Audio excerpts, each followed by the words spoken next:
So, about 3 days ago now, the Amazing Digital Circus Episode 3 has finally released. In about the same amount of time as it took for Episode 2 to release, which I assume we can expect for all the other episodes to release. So, like, maybe a year and a half, maybe 2. Anyways, back to Episode 3. Like, Episode 3 was amazing. It was my favorite episode so far in the show. Like, there's just so much stuff to comment on about this episode. From the animation, like, the moments between Pomni and Kinger, which I'll get to in a couple minutes. Like, there's just so much stuff to talk about in this one episode. Let's start from the beginning. So the beginning of the episode just simply starts with Pomni and her friends start having a breath holding contest, which is interesting, and we find out that these digital avatars can't actually die from not breathing, which makes sense. They don't need oxygen. So yeah, and then we find out that each little avatar has their own little effects. Pomni basically turns rainbow colored, and Kinger glows when he holds his breath. The other ones we don't really see that much of. They just describe what happens. Like, for example, Rakitha's hair sticks up, and Gangle's mask will start to spin, and Zubal's limbs will get straightened, I guess. Like, we don't really see that happen. Like, her limbs are already pretty straight, so I'm assuming that if she had, like, curlier limbs, they'd be straighter. Anyway, this whole breath-holding competition will come back later in the episode, as I said before. Then once after the breath-holding contest, Kane comes along and sends them on their newest adventure for this episode, which is to go to a spooky haunted mansion, which I forgot to mention is that this episode is the Halloween episode, if its release date and, like, marketing material didn't give you the clue. Yeah. This is the spooky Halloween episode.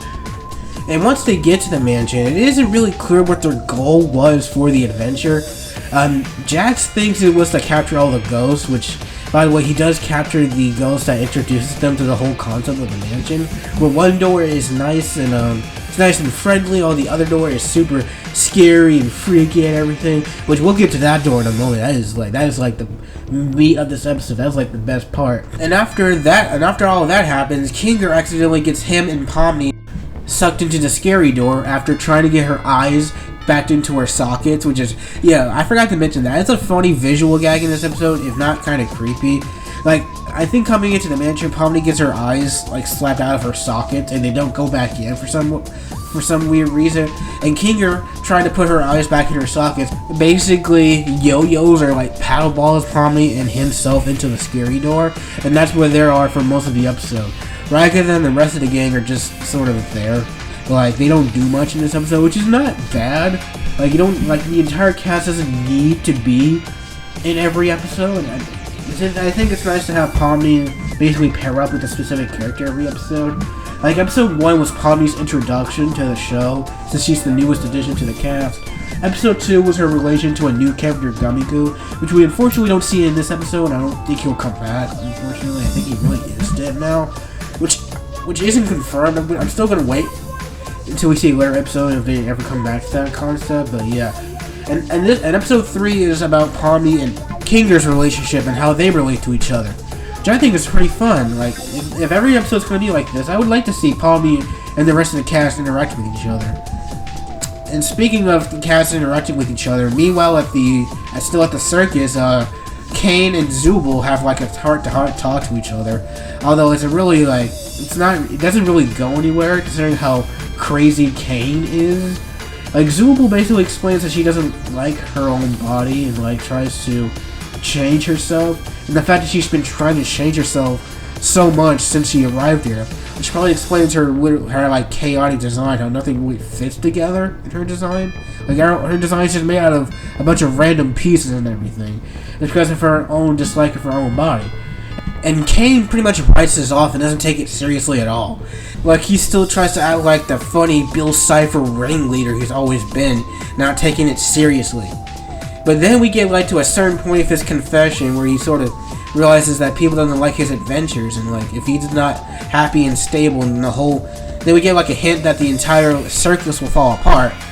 Like, if he's not happy and like insane and everything, which is a huge bit of foreshadowing, which I think we might see later on in the show. Like, in the next couple episodes, probably, considering that the show's only going to be one season long. Yeah, that part is sad, but it's understandable. It's the creators' wishes, and I understand they don't want to like drag the show out for as long as possible, which is understandable. But that's besides the point. Anyways, back to the spooky mansion. So the first room that Pomni and Kinger end up in is like the super scary like fireplace room, which has the entire crew's head on the wall, which is weird and creepy and everything, and like, which is one of the promotional images we saw for this episode.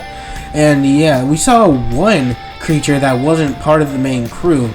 This weird creature that's just a head. And one thing I didn't mention before is that there's this one person on a tape recorder who was apparently like a hunter. And he was apparently trying to pursue this one creature for years, but unfortunately he either died in the process. And so he left those tape recordings there for any other unfortunate souls as a warning. Which unfortunately Pomni and Kinger didn't listen to the full track and ended up getting dragged to hell themselves. Which is pretty dark for a show like this, but oh no, it's not. It's not really dark for a show like this. This show's known for that. I don't know what I was really expecting. Yeah, anyways, back to the creature. And after that, we don't really know much about this creature. We don't know what it used to be, what it is, or why. I mean, we do learn that it's probably one of the heaven's angels, and one of God's angels.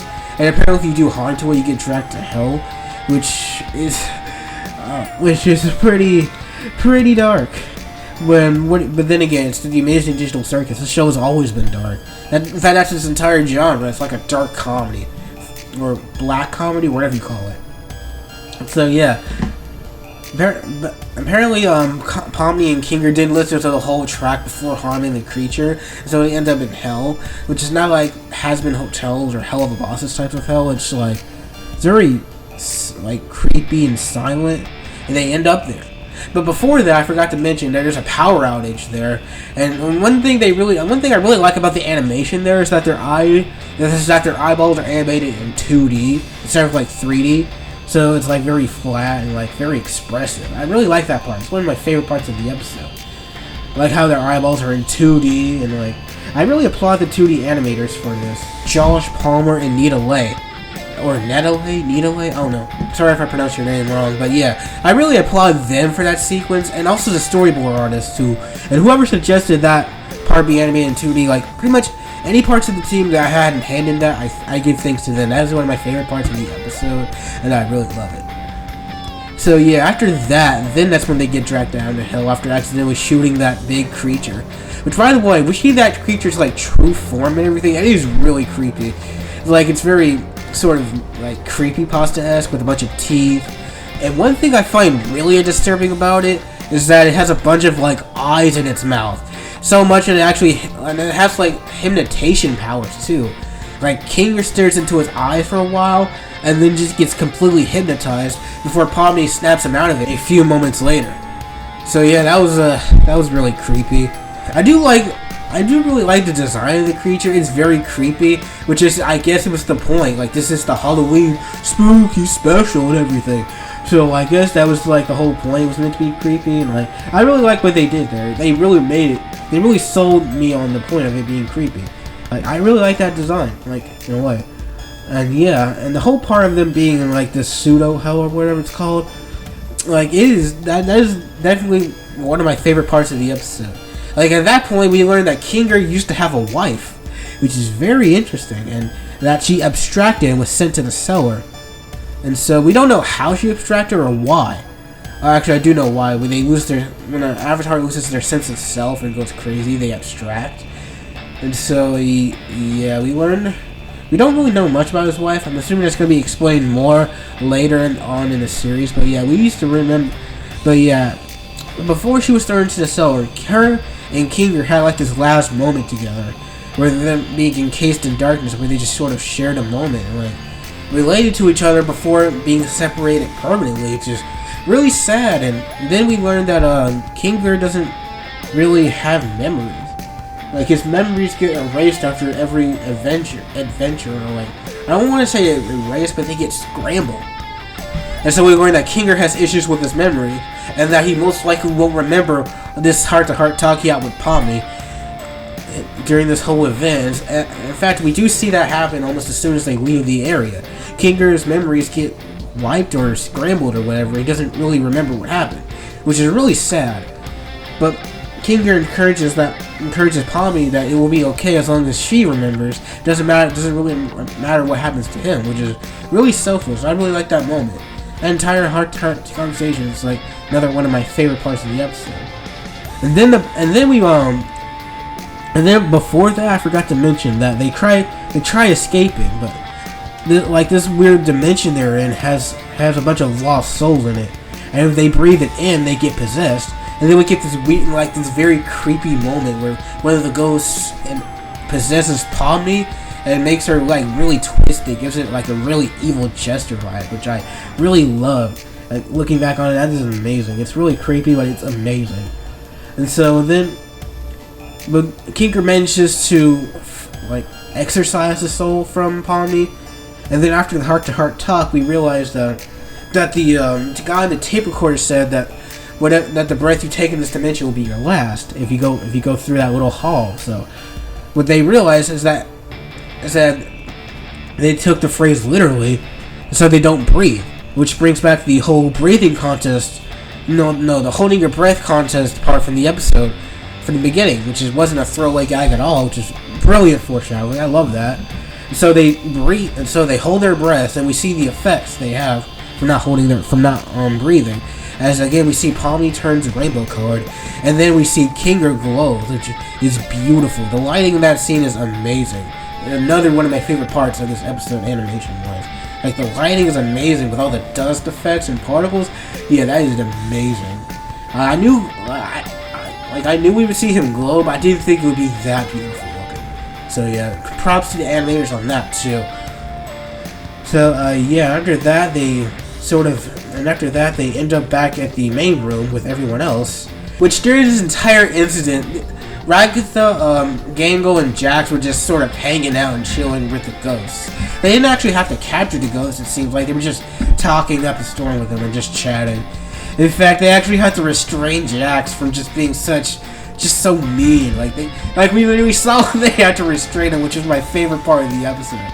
Well, one of my favorites, I should say. They just had to restrain him, and he actually doesn't have much dialogue in this episode, aside from the beginning and near the very end, which is interesting. I don't think we've seen Jax be this silent, this much for the entire show up until this point. So yeah, that was pretty funny to see. Also, I forgot there's this one moment when Pomni and Kinger were trying to fight the little monster thing, and Kinger and Pomni tries to grab the gun from a dead body that's in the room, and she tells it to, and she says to herself, "Please don't come alive." And then the body says, "Okay, I won't." That was amazing. That was my favorite. That was one of my favorite jokes in the episode.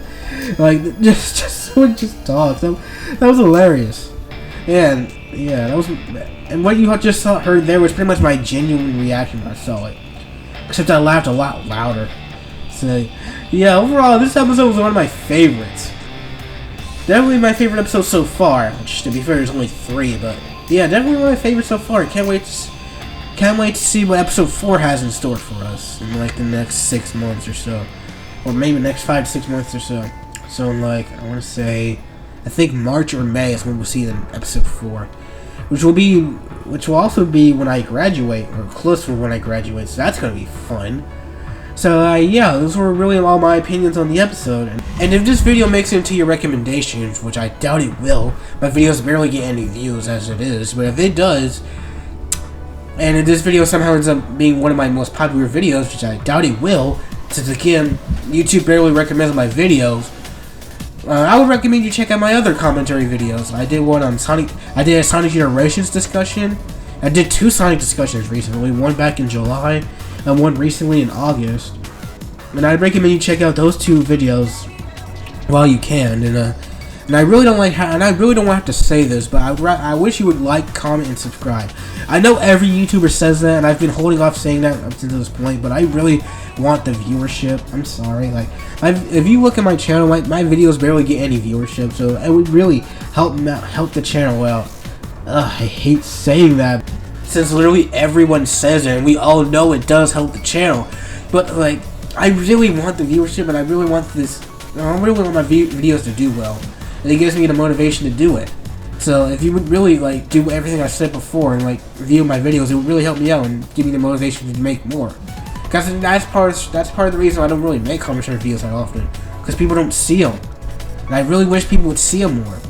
Like I had like a one-hit wonder with my Generations video back in July, and that was like a one-time thing. Like, all my videos in that period got a huge boost in viewership. But like a week afterwards, my videos just went down the drain again. So I'm like, I hope this video will do well, which I doubt it will, but I hope it does. And if it does, please go check out my other videos so my channel can grow. Like I really want my channel to grow. And I think I've been rambling for way too long. So yeah, guys, I'll see you guys in the next video. See you later.